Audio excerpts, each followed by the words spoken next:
అధ్యాయంలో జకర్యా గ్రంథంలో మనము ధ్యానం చేశాము.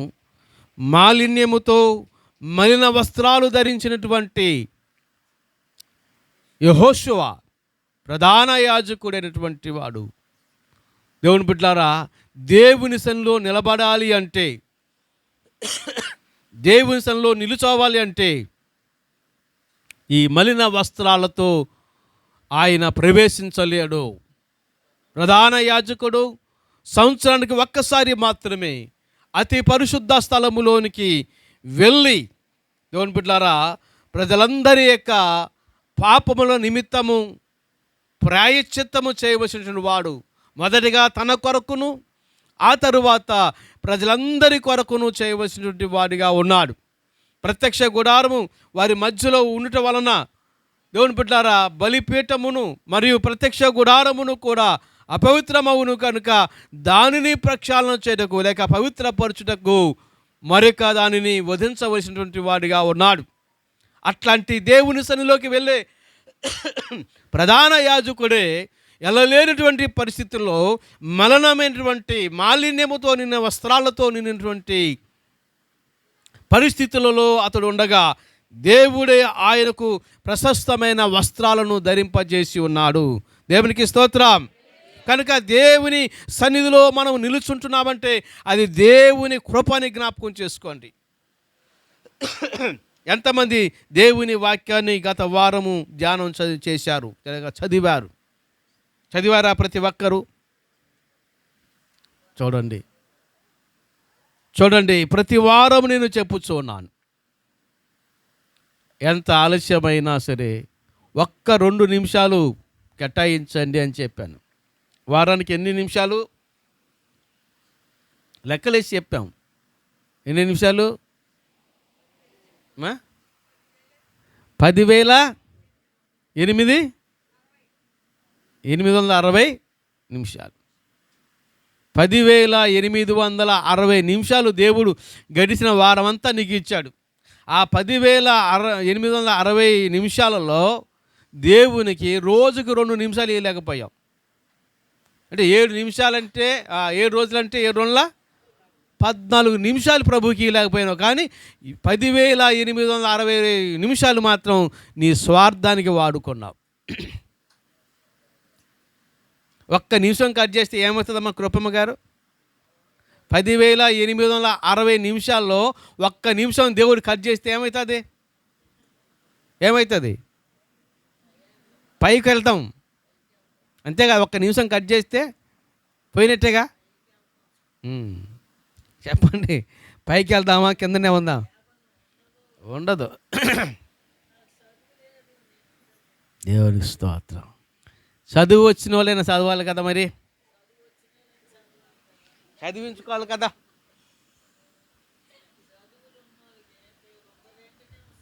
రెండే కదా నిమిషాలు దేవుడు కోరింది. దేవునికి స్తోత్రం. చూడండి, బాగుండేది. దేవుని సన్నిధిలో దేవుని పులారా నిలిచేటువంటి ఇక్కడ ప్రభు అంటాడు, నా సన్నిధిని నిలుచు భాగ్యము నీకిత్తును అని చెప్పేసి మాట్లాడాడు. ఏ భాగ్యం చెప్పండి? ఇది దేవుని సన్నిధిలో నిలబడే భాగ్యాన్ని ప్రభు మనకిస్తున్నాడు. మలిన వస్త్రాలతో నిండినప్పటికీ ఆ మలిన వస్త్రాలను తీసివేసి విలువైనటువంటి ప్రశస్తమైనటువంటి వస్త్రాలను, అవి ఘనతకు మహిమకు కారణమైనటువంటి వస్త్రాలను దేవుడు ధరింపజేశాడు.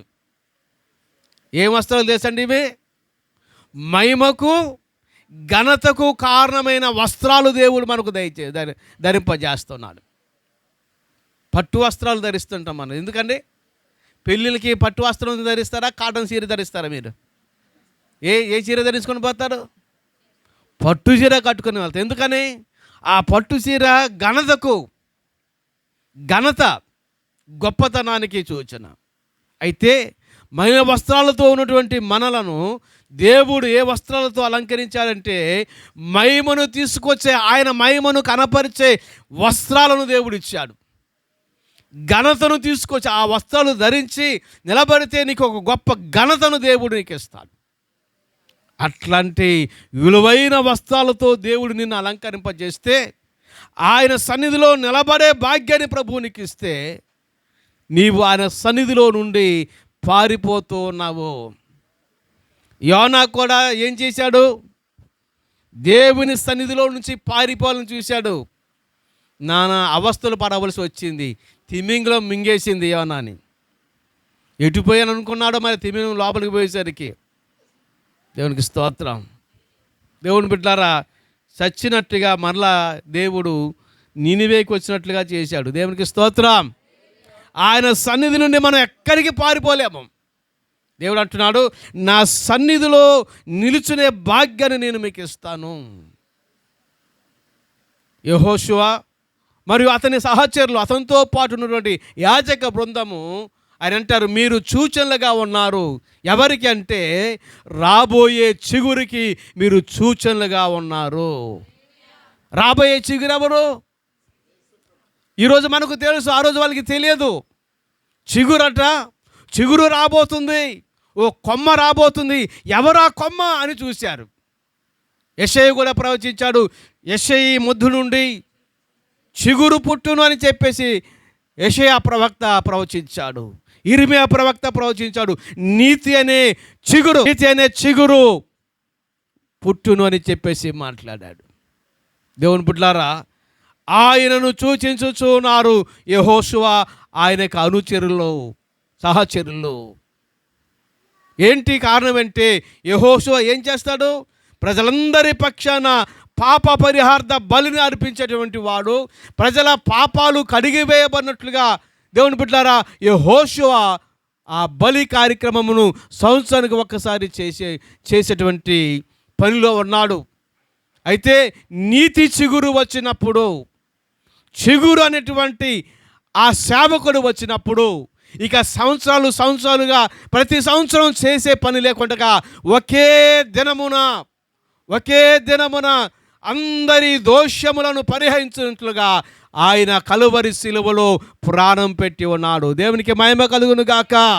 హల్లెలూయా.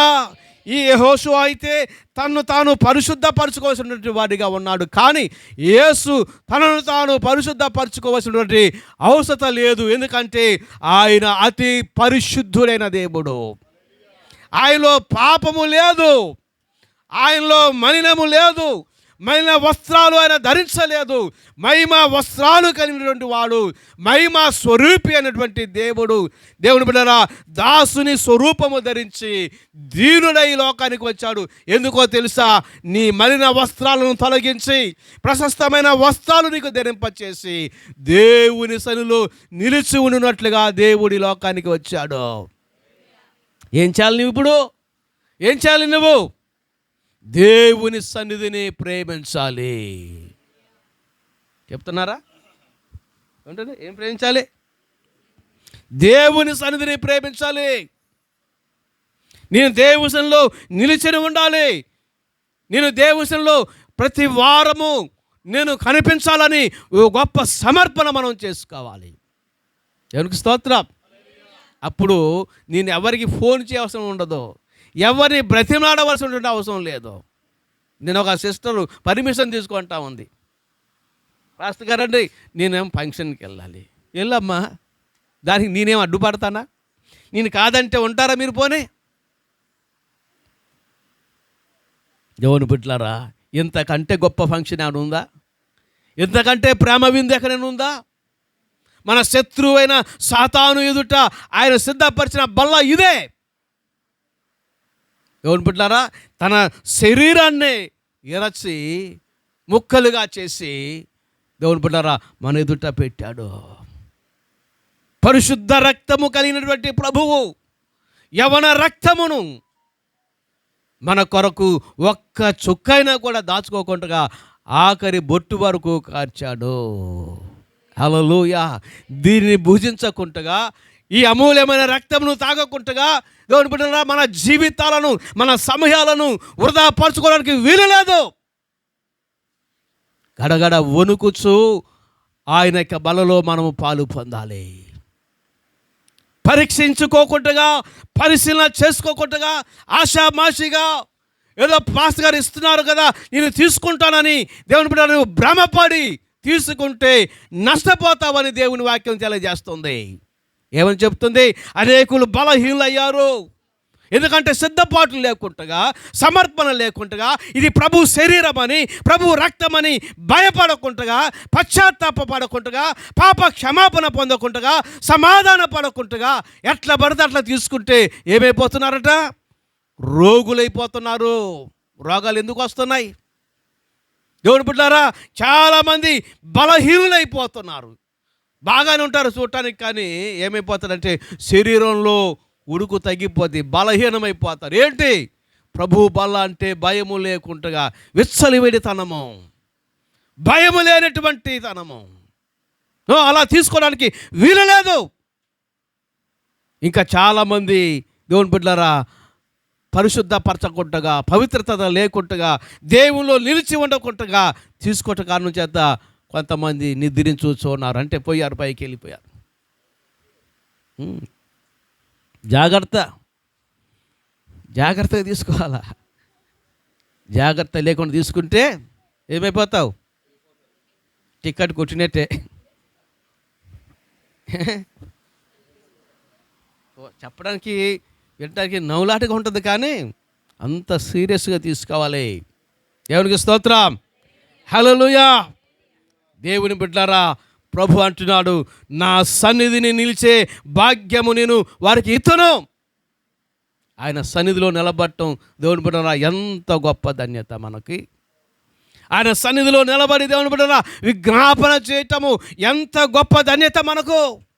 మోషే దేవుని సన్నిధిలో నిలబడి ప్రజలందరి పక్షాన విజ్ఞాపన చేసినటువంటి గొప్ప నాయకుడు. హల్లెలూయా, హల్లెలూయా. కనుక ఆ యొక్క దేవుని బిడ్డలారా చిగురు అనేటువంటి సేవకులు రప్పింపబోతున్నాను అని దేవుడు మాట్లాడుతున్నాడు. అలాగే ఒక రాతిని దేవుడు చూపిస్తున్నారు. రాతిని యెహోషువ ఎదుట నేనుంచిన రాతిని తేరి చూడగా ఆ రాతికి 7 నేత్రాలు ఉన్నవి. రాయికి ఎన్ని ఉన్నాయటండి? 7 నేత్రాలు ఉన్నాయి, 7 కళ్ళున్నాయి. స్తోత్రం. అంటే దేవుని బిడ్డలారా ప్రతిదానిని ఆయన పరీక్షించగలడు, ప్రతిదానిని ఆయన చూడగలడు. అలాగే తన ప్రజలను ఆయన ప్రొటెక్ట్ చేయగలడని అర్థమిచ్చుతుంది. అనగా తన ప్రజలను ఆయన కాపాడగలిగినటువంటి వాడు, చూచేటువంటి వాడు. దేవుని బిడ్డలారా కాపాడే దేవుడుగా ఉంటాడు ఆయన. కేవలం చూచి ఆయన అందులో పడిపోతున్నాడు, పడిపోనిలే అనుకొని వదిలిపెట్టేవాడు కాదు. చూచి ఆయన ఏం చేస్తాడంటే నీతి అనే తన దక్షిణ హస్తము చాపి తన ప్రజలను ఆయన ఆదుకునే దేవుడే ఉన్నాడు. దేవునికి స్తోత్రం, హల్లెలూయా. కనుక దాని చక్రపు పని చేయువాడును నేనే, ఇదే సైన్యములకు అధిపతియగు యెహోవా వాక్కు. మరియు ఒక్క దినములోగానే నేను ఈ దేశం యొక్క దోషమును పరిహరింతును. ఆ దినమున ద్రాక్ష చెట్ల క్రిందను అంజూరపు చెట్ల క్రిందను కూర్చుంటకు మీరందరూ ఒకరినొకరు పిలుచుకొని పోదురు, ఇదే సైన్యములకు అధిపతియగు యెహోవా వాక్కు. ద్రాక్ష చెట్ల కిందకి, అంజూరపు చెట్ల కిందకి ఎందుకు వెళ్తారు? దేవుని బిడ్డలారా టైమ్ ఆఫ్ జాయ్, సంతోషించుటకు సమయము. తన ప్రజలు సంతోషించినట్లుగా, తన ప్రజలు సహవాసము కలిగి ఉన్నట్లుగా, నెమ్మది కలిగి ఉన్నట్లుగా దేవుడు తన ప్రజలను మరలా సమకూర్చబోతున్నాడని మాట్లాడుతున్నాడు. ఇశ్రాయేలీలను మరలా రిస్టోర్ చేయబోతున్నానని దేవుడు మాట్లాడుతున్నాడు. హల్లెలూయా. నెమ్మది లేని వారిగా ఉన్నారు. మొదటి అధ్యాయంలో అంటాడు, ప్రభువా లోకమంతా నెమ్మదిగా ఉంది కానీ మాకే ఎందుకు నెమ్మది లేదు ప్రభువా అని అడుగటం మనం చూస్తాము. కీర్తనకారుడు కూడా అంటాడు, పాపం చేసేవాడే నెమ్మదిగా ఉన్నాడు, పాపంలో ఉన్నవాడే నెమ్మదిగా ఉన్నాడు, సంతోషిస్తున్నాడు, మాకు నెమ్మది లేదు ప్రభువా, ఏంటి పరిస్థితి అని చెప్పేసి అడగటం మనం చూస్తాము. దేవుని బిడ్డలారా వారు కలిగి ఉన్న నెమ్మది, వారికి కలిగి ఉన్న సంతోషము నిజమైన సంతోషం కాదు, కానీ దేవుడు మనకిచ్చే సంతోషమే నిజమైన సంతోషము. హల్లెలూయా. ఇది శాశ్వత కాలం ఉండే సంతోషము. కనుక దేవుడు తన ప్రజలను సమకూర్చబోతున్నాడు. తమ ప్రజలను మరలా సమకూర్చి ఆయన మరలా వాళ్ళని స్థాపించబోతున్నాడని మాట్లాడుచున్నాడు.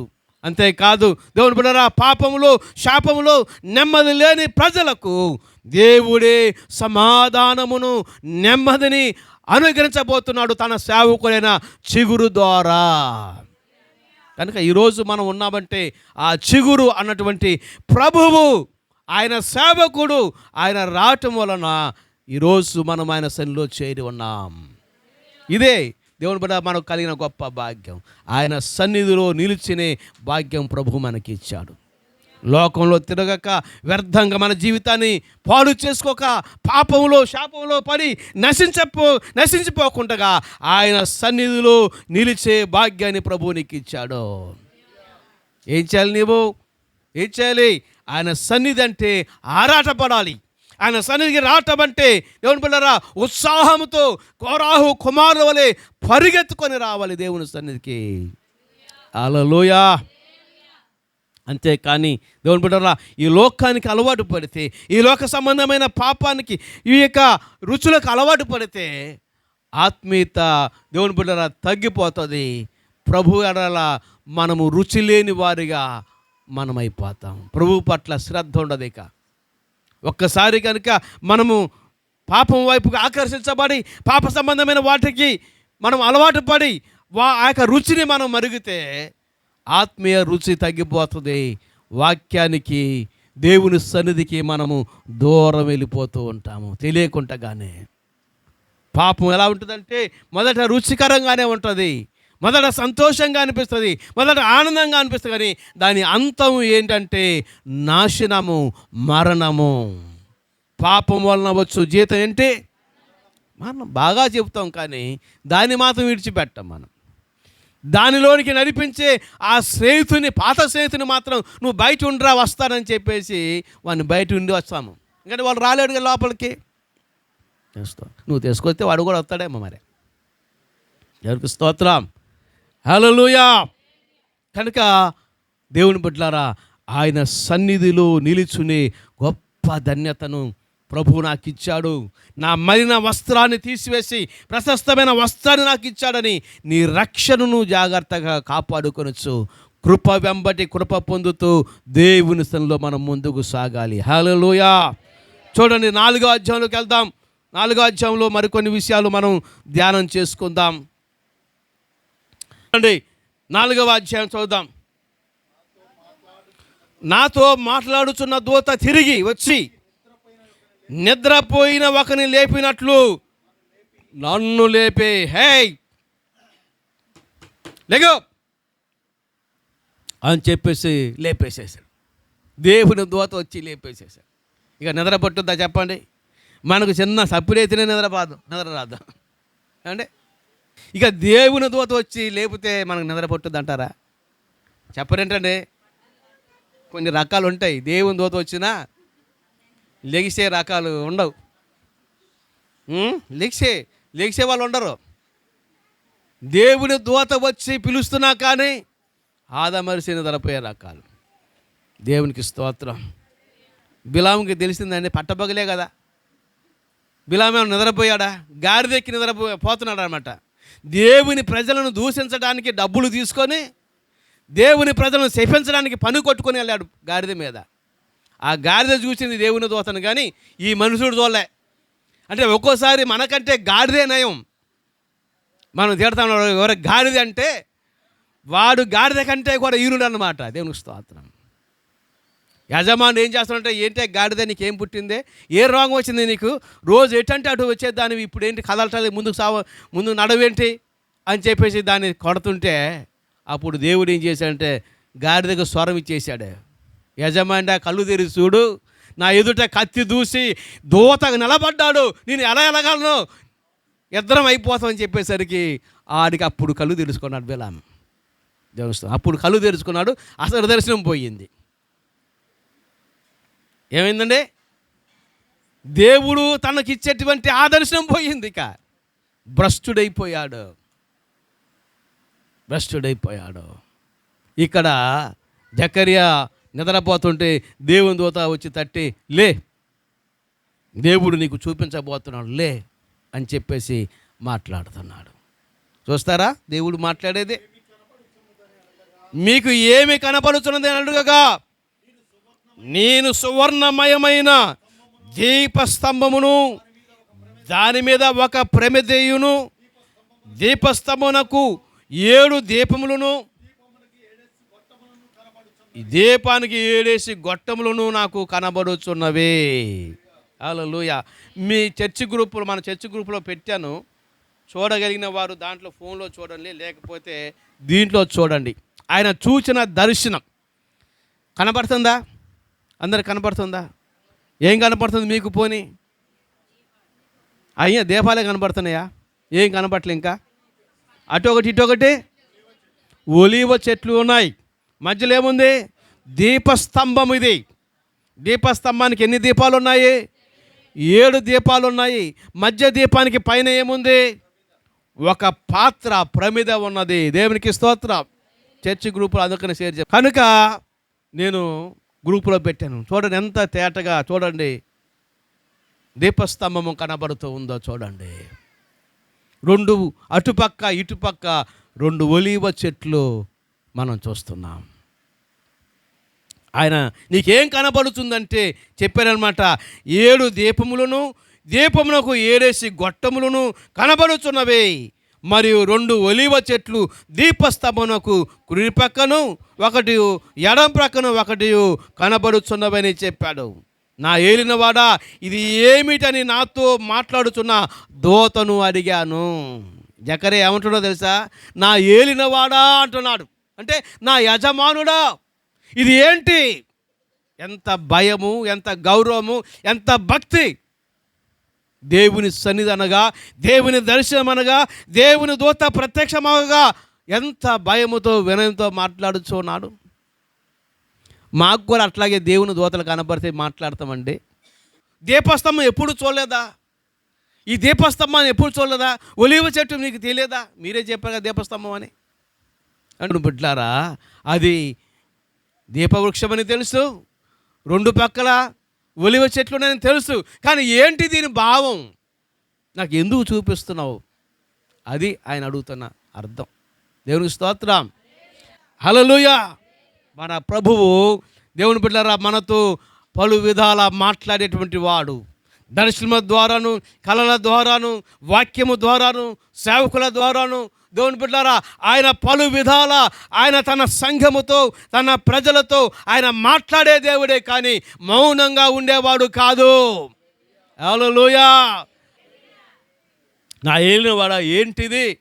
ఏంటి ప్రభువా అని అడిగితే, ఇదేమిటని నాతో మాట్లాడుతున్న దూతను అడిగితేని, నాతో మాట్లాడుతున్న దూత ఇది ఏమిటో నీకు తెలియదా అని నన్ను అడగగా, ఏం అడిగితే దూత కూడా అడిగాడు, ఇది నీకు తెలవదా ఏంటో అంటే, నా ఏలినవాడా నాకు తెలియదంటిని. అందరు చెప్పాలి ఈ మాట, నా ఏలినవాడా. ఈ మాట కనుక మీరు వాడితే ధన్యులైపోతారు మీరు. అర్థమైందా? మన ఫోజులు అంటే ఏంటంటే, నాకు తెలియదా, నువ్వు చెప్పేది ఏంటి, కుజా సిడౌన్ అంటారు అనమాట. నాకు తెలియదేంటి? నాకు తెలియదు అంటే నువ్వు ధన్యుడవు. అన్నీ నాకు తెలుసు అంటే నీ అంత దరిద్రుడు మనకు లేడు. ధన్యుడువా దరిద్రుడువా? ధన్యురాలువా దరిద్రురాలువా?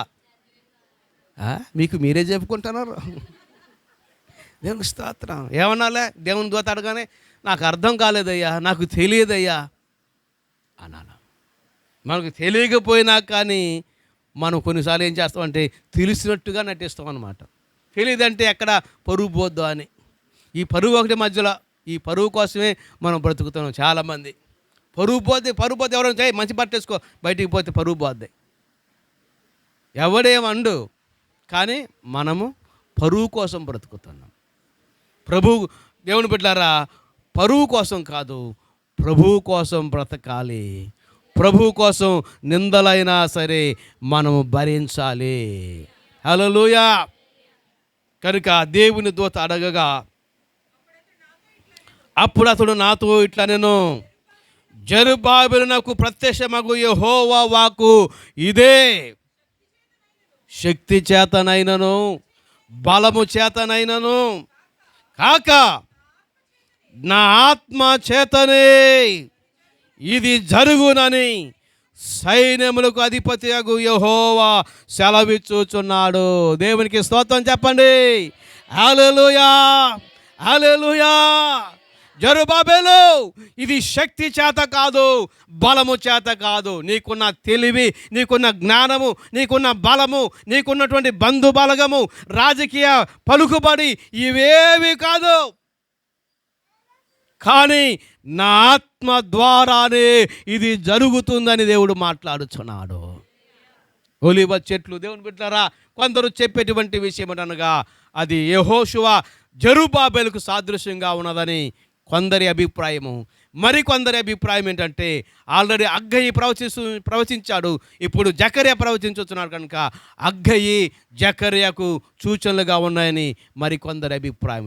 ఏది ఏమైనప్పటికీ కూడా వారు అధికారులు, దేవుని చేత అభిషేకించబడిన వారు, ప్రవక్తలనగా ప్రభు యొక్క అభిషేకము కలిగిన దైవజనులు కనుక ఆ ఒలీవ చెట్లు, దేవుని బిడ్డలారా, దేవుని సేవకులకు, దేవుని అధికారము కలిగిన నాయకులకు, దేవుని అభిషేకము కలిగినటువంటి దైవజనులకు గుర్తుగా ఉన్నది. అర్థమైందా? ఒలీవ చెట్లో నుండి నూనె రావటం ఏంటండి? చదివారు అక్కడ? ఆ ఒలీవ చెట్లలో నుండి డైరెక్ట్గా ప్రమిదలోనికి నూనె వస్తుంది. ఆ ప్రమిదకు 7 గొట్టాలు ఉన్నాయి. ఆ గొట్టాల గుండా ఒక్కొక్క దీపానికి నూనె అందుతూ ఉంది.